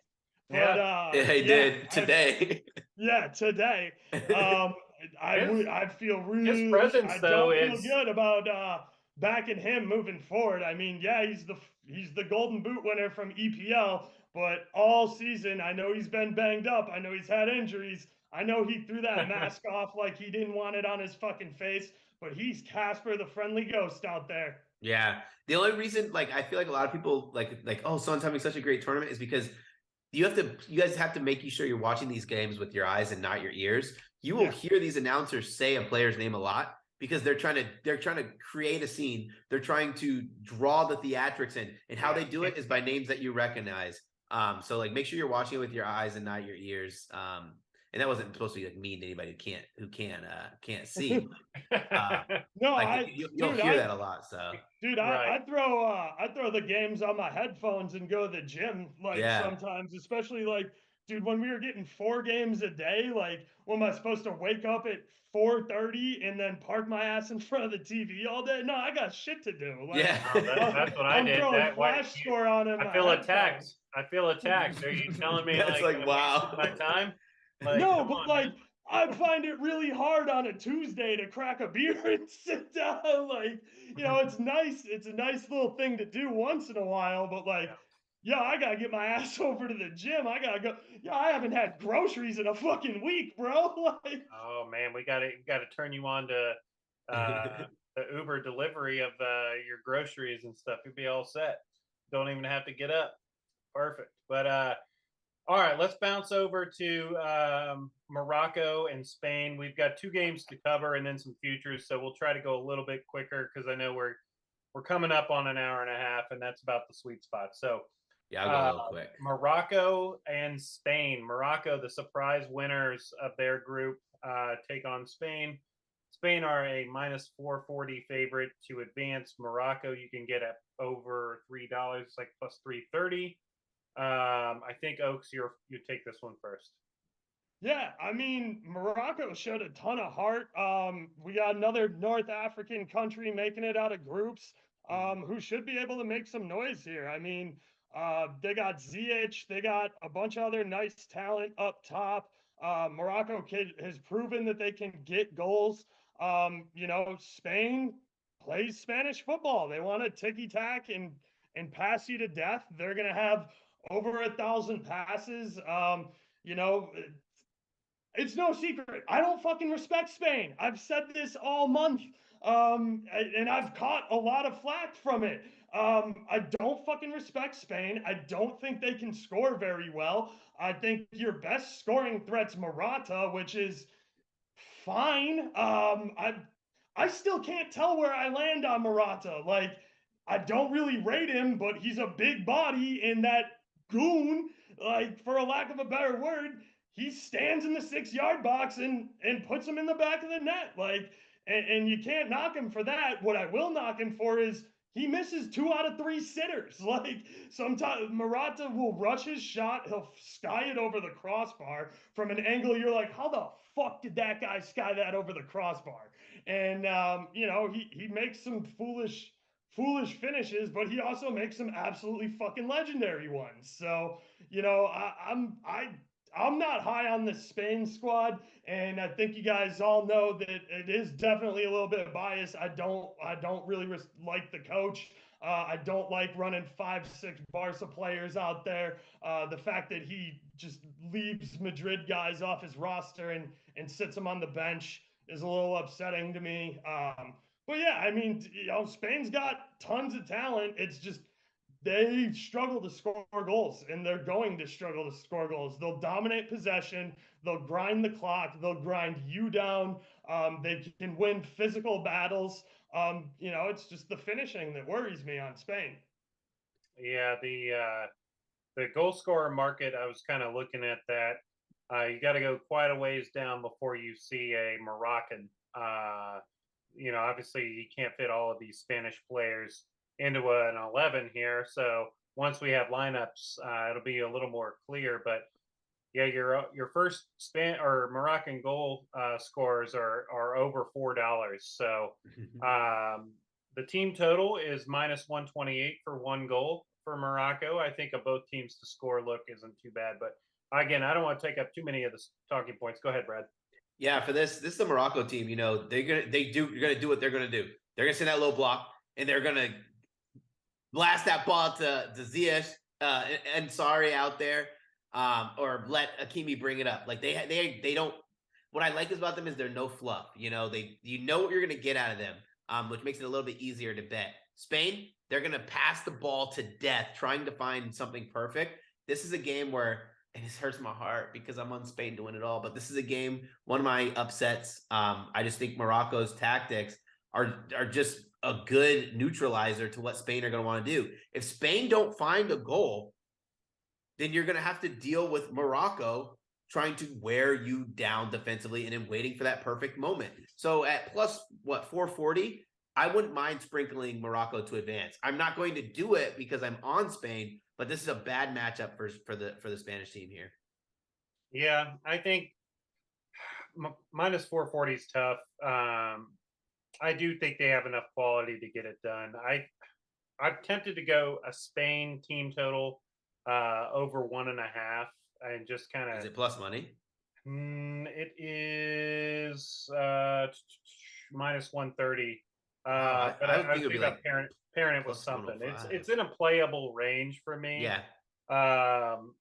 As a straight, obviously want to try to go to plus money, but I think they can grab 2 goals here. I'm When's not the sure. last time a team like a team like Spain, like who played their tactics, have scored twice on Morocco? I'm trying to think like like a clinical if you like side, like Spain to score 2, might not be think a about bad this. look to take the exact score bands and take 2 or 3, because I really don't see Spain running this up by 4 goals. If you think they score 2, the exact 2-3 band is probably pretty nice. You probably get a little plus money on that. Yeah, I'm not super convinced Spain's gonna score that many goals. I see Prospector Sam over there in the comments. He definitely knows how to get my goat on these ones. We've done a bunch of stuff together. He knows how to throw some digs. But yeah, I mean that oh, sorry, yeah, chat, yeah, I'm sorry. Like I said, I wanted to end the show at 6:30, but I fucking love talking soccer with Brad and Matt. But like, yeah, at 6:30, I had to run to the freezer and just get a little Jack and Coke going. So there you go. It's fun. It's well, yeah, past 5 o'clock. It's Friday. Rock and roll, bro. All right, let's move to Portugal and Switzerland, the final of the round of 16 matchups. This one, again, the odds makers have this one pretty close. Portugal, on paper, are the better team, and they're the favorite to advance at -240. The Swiss are plus 190. We just saw a really nice performance out of Switzerland against. Why am I drawing a blank here? Serbia. Yeah, Serbia. And yeah, impressive. What a game, I too, didn't by think the way. That game was fucking electric, start to finish. And what, 11 cards in that thing? That was something else. Yeah. Shout out Go ahead, to Oaks. anyone. Shout out to anyone who fully read my article. I feel like kind of a dick saying that because I hope everybody does. But yeah, like in my article, I said that game had overcards written all over it. It certainly did. I think they had 11 bookings. Serbia was like the most heavily carded team in the last 10 games of everybody who qualified for the World Cup. Switzerland does tend to take a bunch of cards. And I said right at the end, I said, yo, depending on Shaqiri's fitness, like if he starts, you absolutely have to take a look at his props. This is his last World Cup. Besides the 2 other people who've scored in the last 3 World Cups are Ronaldo and Messi. Shaqiri, he's old, but he got some magic left in those legs. I think we saw on his finishing ability today. He also put in some great service. Yeah. If Switzerland stand a chance, it's gonna come off Shaqiri magic. If he can repeat that again, Switzerland's gonna be a fucking problem. Portugal is very good. I like what they do in their back line. I think their midfield's very good. I think Bruno Fernandes They're is deep playing too, yeah. He's playing really, really well, and I shit on him all the time over at He's playing so great. Yeah, dude. Everybody steps their game up when they're in this Portugal kit. I mean, like Portugal is a force to be reckoned with. That they played tough. Obviously, you got the Ronaldo has no club to go back to. Probably going to Saudi, but this is his final World Cup. Portugal. This is a tough draw for them. A team that has hopes to make a deep run, this Switzerland team can cause them problems because Switzerland is very sound defensively. They're very physical on the ball at the point of attack when defending, and they maximize their chances. When they get a good look on target, they bury it. And I think you saw that versus Serbia. Now, they definitely had a few more shots. Versus Serbia than they typically do, but that game was wide open and there wasn't a lot going on in the midfield. But who's what was it? Ghana or no? It was whatever African team they played that they beat 1-0. Cameroon. I mean, Cameroon. they got looks in that game and they finished them when they got them. So yeah, that's how Switzerland is. They're critical. They're going to maximize their opportunities when they get them. Yeah, before we jump to you, Brad, I want to you mentioned Bruno. Obviously, they had a brace, but the first goal, the big controversy, did Ronaldo touch it or did his cross go in unimpeded? It's pretty funny. A lot of money got thrown around on that prop because books settled on Ronaldo to start, and then they reversed their decision and officially gave it to Bruno. I've seen pictures where Ronaldo's looks like hair it looks like it touched touching the ball, but I'm not on the ball. All right, so you think Ronaldo touched it? I do, but like I also had a ticket on Ronaldo, so like right. how I am did I too, not but I biased? cashed it out live. Luckily, I was like, I had Ronaldo. I was pissed. Well, I had it on DraftKings, so I didn't get paid for it. I was pretty fucking pissed about that. That's again, they got the chips in the ball. Okay, like he didn't touch it, but like his hair grazed it. Like, is that not enough pressure to register a contact on the ball? And if we're gonna look at, I at this point, like I don't care. Like I don't care. If you had and like I don't think Ronaldo or cares. a Yeah, BradThomas, he needed this. Right. He needed this. Right. No, Like no right. Or a guy like Witzel who's got the fucking big ass fro. Like his hair a touch. Like and then like I see that argument, and then I see the ball was over the line for Japan argument, and I'm like, these two aren't the fucking same. Like, so at this point, like, I'm fine with it. I don't care how it settles. And my favorite thing is in soccer, after 90 minutes, everything usually ends up equalized. So at some point, Ronaldo's going to smash a header, and I'm going to tweet, ball don't lie. Well, it changed a lot. It was a good conversation because I know a lot of people have Ronaldo Golden Boot futures as well, which is impactful. I was lucky enough. I cashed a Ronaldo ticket because I cashed it out live and then jumped back in and jumped on Bruno before they gave it to him. I'm like, oh, there's this controversy. I'm going to play Bruno live. So I cashed two goal scorer tickets on the same goal, luckily. But that's why it pays to watch these games live because sometimes you can do some crazy shit like that. But it's tough if Ronaldo doesn't win the Golden Boot or is one off, or even is a dead heat reduction or something like that. That one goal could end up costing a lot of people a lot of money. I saw some sports books, not all of them, came out and said, fuck it, we're paying both. Wow, yeah, that's nice. So that was a classy move by whatever sports book decided to do that. I'm not giving any free ads here. Anybody, But right? Go ahead, Brad. How do you feel about this Portuguese or Portugal and Switzerland match? Man, so I need to make sure that Sommer is not sick. But if he's in, I'm going to be taking Switzerland to advance here. I think the Swiss team is tactically sound. Mbolo's playing brilliant football. I like a lot what Mbolo's doing. And then for Portugal, like I've been saying this all tournament, I think at one point I'm gonna have to admit I'm wrong if it keeps happening. Portugal have a lot of great individual players who play good football by themselves, but as a unit, they don't play well together. And I think that's going to cost them against a team like Switzerland who plays pretty tough. So it sucks that I'm going to have to wait now until probably the line gets absolutely demolished.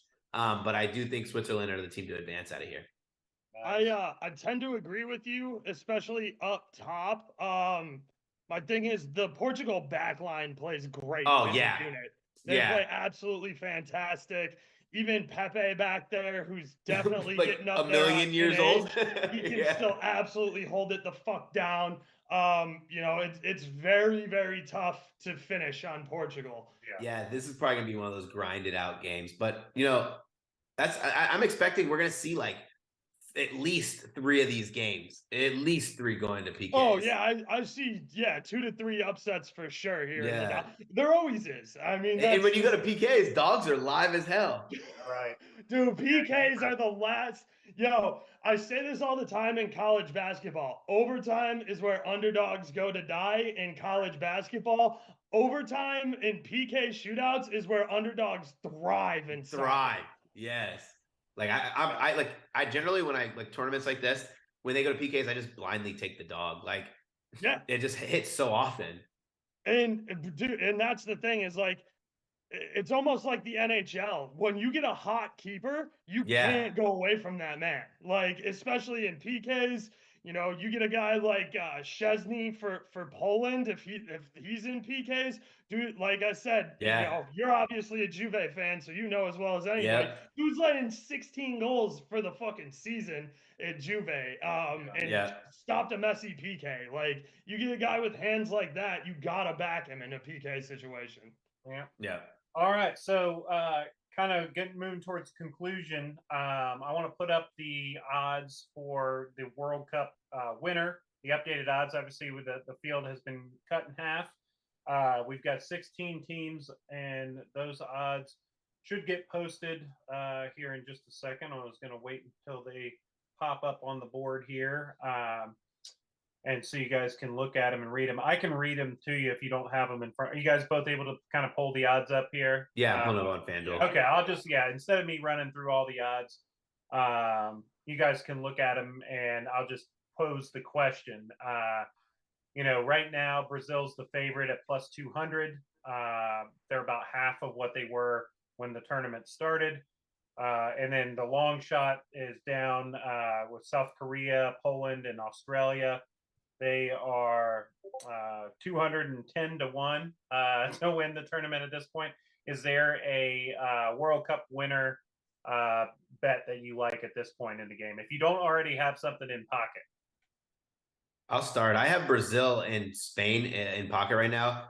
I talked about this a little bit. I would actually put a little bit on France at plus 500.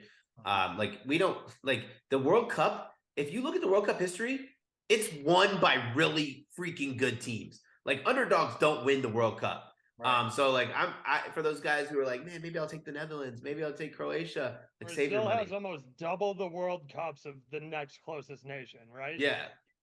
Like, save your money. Italy has 4, if I'm not mistaken, and Brazil's got 5, 6. 5, and this would be 6 if they their first one since 2002. Yeah. Which is low key a drought for Brazil. Yeah, like a serious drought. Yeah. And then I think so. It's tough. Yeah, like you said, it's usually a powerhouse that wins.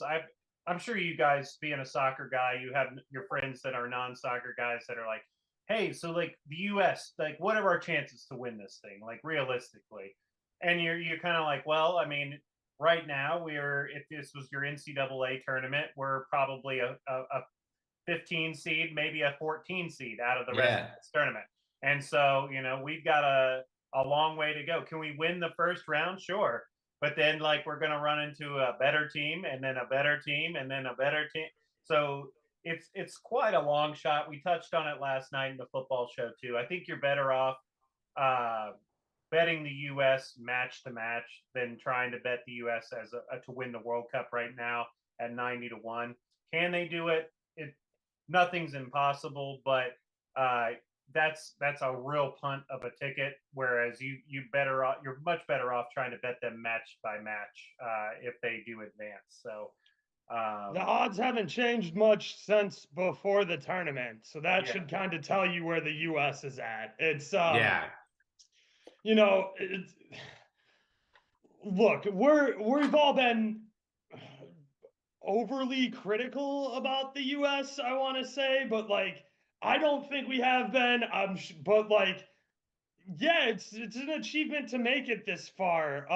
But the thing is, like, this team has the talent, so the expectations are there. So I don't think it's fair to say that we've been overly critical because when you're good, you should have expectations, and we should loudly let people know that you're not living up to them if they're not. That said, I hate to say it, but we're building for the World Cup that we're gonna host. Like that's Yes. what this team's doing.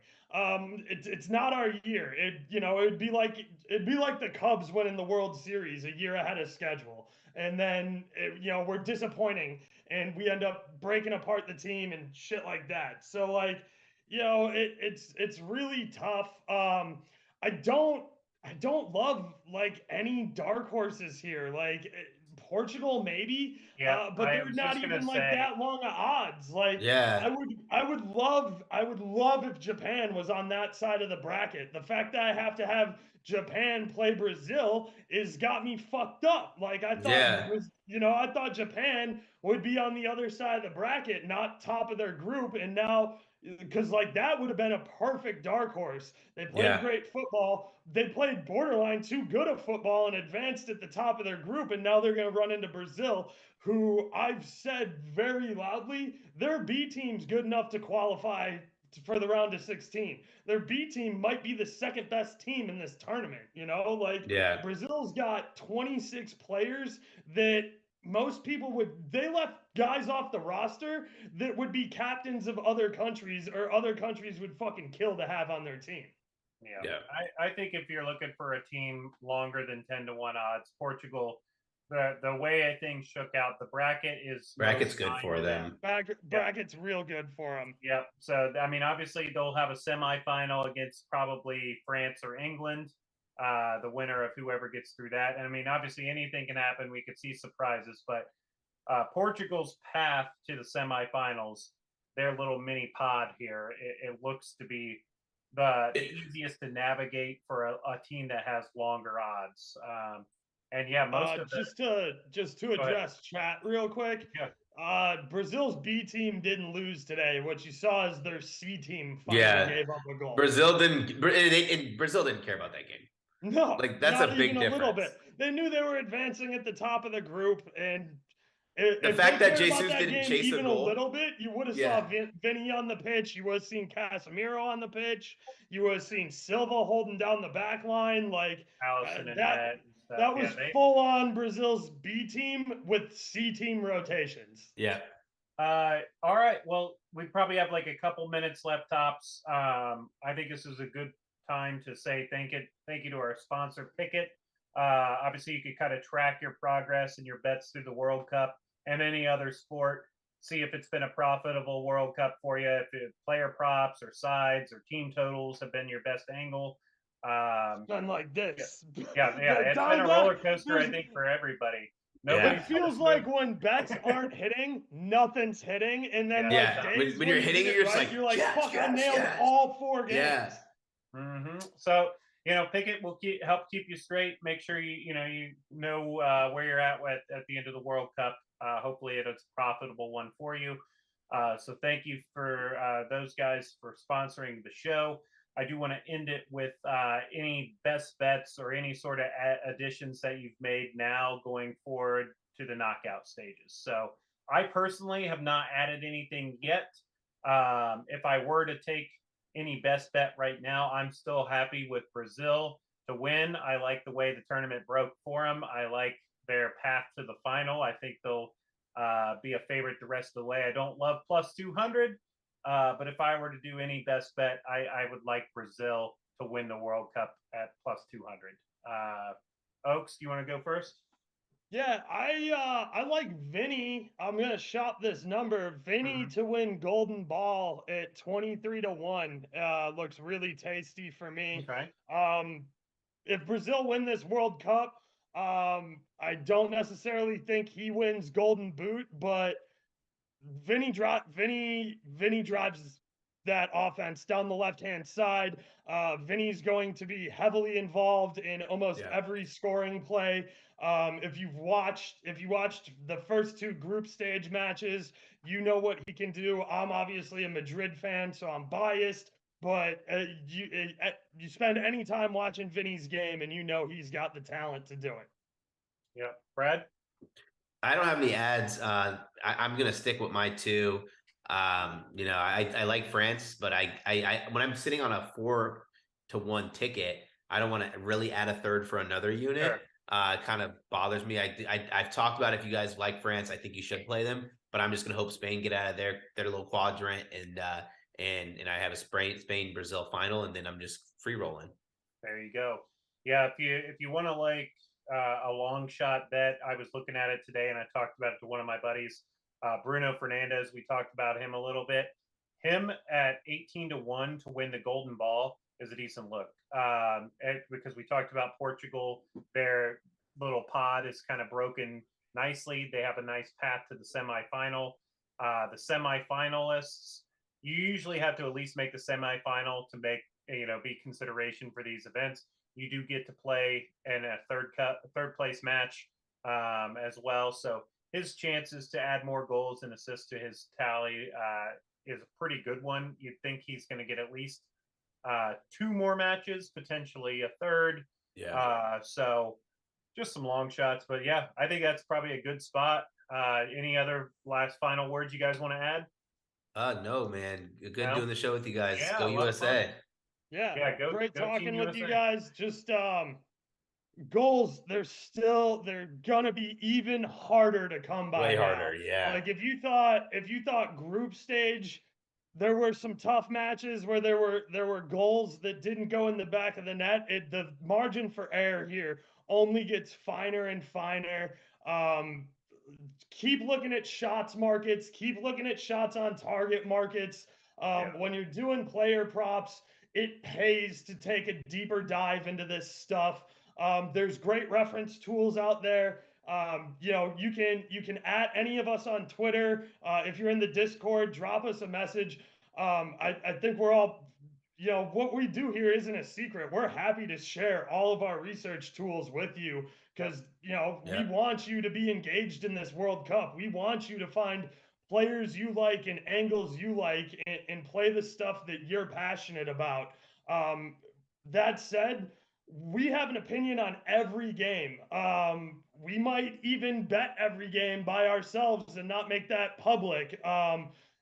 Just know that what we're trying to do is we're trying to provide you with the best angles possible that we see edges on. And sometimes that means not having to play for a game or stuff like that. But if you ask us, I mean, we just did almost a 2-hour show. We have an opinion on everything.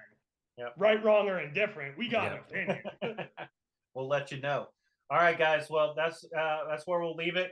We'll do another one of these box to boxes in about a week's time. Once all of these 8 matches have been played, we're looking at potentially Wednesday night as our best target time, because that is a perfect window where we'll have plenty of time to preview the next round, but also have everything in pocket. We'll know exactly where things stand, the matchups are, and so to be determined the time, but we're pretty sure Wednesday evening.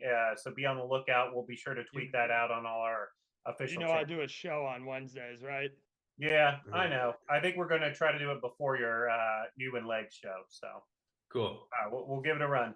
All right, guys. All right. Thank you. right, see you Appreciate guys. you. Yo, also, Brad, shout out for that Orlando kit, bro. I got I got a purple Nani in my closet, and I got a I Daryl love DK, it. bro. Love it. Love Yeah, it. Heck and yeah.